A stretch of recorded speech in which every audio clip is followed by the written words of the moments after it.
guys, welcome to my channel. This is me, Celine, again, and today I'm gonna be doing a do not buy this product video. I feel bad, but I'm just being honest. So the product that you should not buy is the EB Everbelena Pro Eye Color Mascara and Eyeliner. First, oh wait. So this is the eyeliner and this is the mascara, I think. Oh no, sorry. This is the mascara. Ayan, mascara.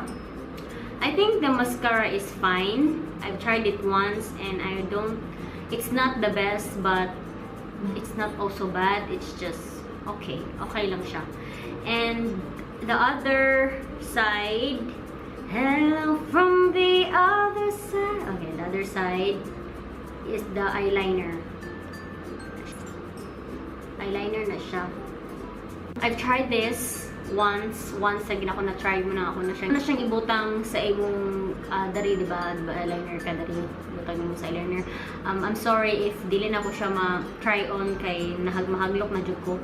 So, pagbutang na ko ani kanang lisod kay siya ibutang kay kanang basa kay or something like lisod jud siya ibutang mo kanang kay butang nimo siya lisod kay tanan siya asin like lisod jud siya ibutang din. Ang iyang brush kay gahi kay siya, iyang brush gahi. After nimo siya mabutang dugay siya kanang mauga, so you have to like close your eyes like for 2 minutes or 3 minutes. Nauga na siya, then yeah, it's okay. Okay lang siya. Then after mga 2 hours to 1 to 2 hours after katul kay siya, guys. Like as in gagamit na gid kay siya katulo nako, as in katong after 1 hour 2 hours ba to basta katul kay siya.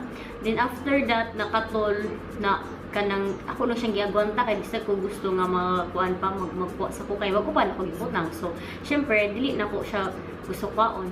Then after mga 3 hours or 4 hours kuan na kanang gapula na akong diri, as in akong diri nga side sa akong mata gapula na siya. Then ang ako sang kuan kanang mata jud sa sulod kay gawot kanang gamura na kog hilak ba.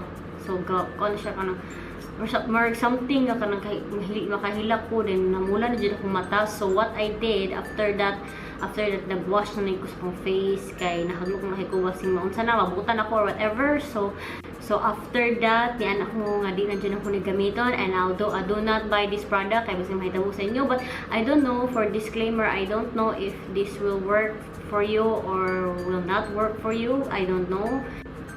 This is the EB Pro eyeliner, and I think this is also expensive. It's like 150 pesos for nakay mascara and eyeliner, but it's not worth it because you get sick. Yes, so this is my do not buy this product for today, and I hope that video is so helpful, and please give it a thumbs up, subscribe to my channel, and I love you guys so much.